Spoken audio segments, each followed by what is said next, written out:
The meeting started yesterday. We didn't finish. And today we continued with the agenda, which had started yesterday. The first part of the agenda was to agree on the list of the traditional elders. There was some dispute on the elders from the Durubahante sub-clan, so we resolved that issue. There is an agreement. Then we have again discussed on the selection of the members of parliament.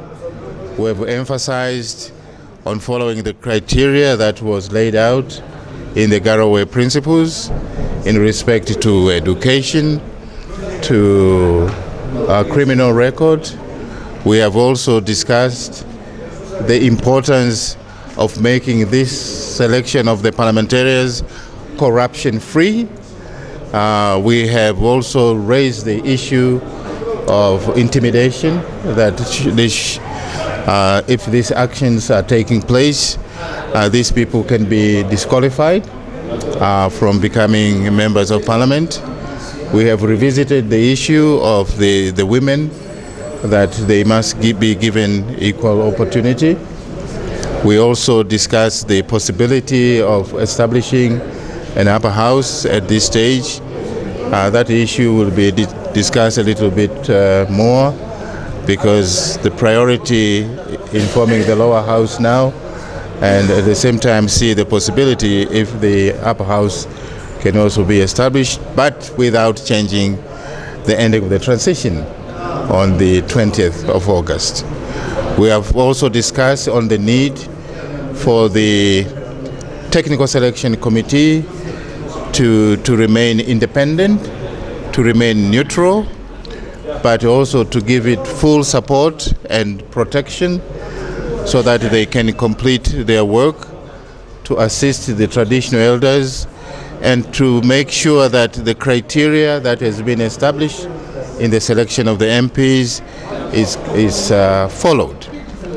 We also discussed an agenda item which was brought on whether the election by parliament of the president should come first before that of the speaker and the deputy speaker, but we have agreed that we must continue with the normal practice.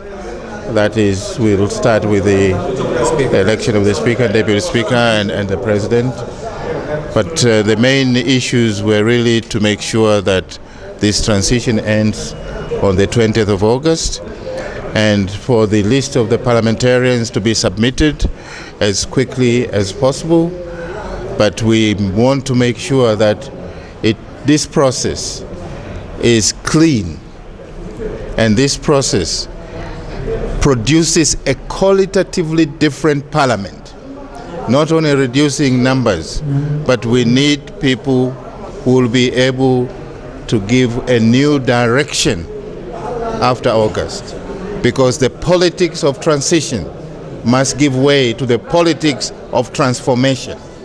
And we need the right kind of parliamentarians to perform this responsibility. Mr. President, Mr. Ambassador, the President left here disappointed. What was behind that? No, actually the President had some urgent issues to attend to in Mogadishu. Important than this meeting? His intention was actually to leave halfway. He started, but because of the delay and in the change of the venue, there was a delay and he had to leave. Actually, I went to see him off at the airport, and he authorized that the meeting should continue under the chair of the speaker, and he also authorized that we continue with the discussions, and he would follow whatever decisions we arrive at. It was really an issue of urgent matters. He did see the importance of this meeting. That's why he said it should continue. And he authorized the speaker to represent him as the chair. So that's how we were able to continue with the other signatories. There was also a dispute with the representative of Al-Sunnah. What was the solution for that? But, well, as you know, the Al-Sunnah delegation sat with us from the beginning to end. and there are always issues among the representatives of Al Sunna, and this is a very internal matter among them. But the good thing is that Al Sunna was effectively represented at this meeting. You told before you discussed it. Pardon? The issue of the subclan. What do you agree with each other? You should wait. There is going to be a communique which is going to be issued very shortly, but there was an agreement.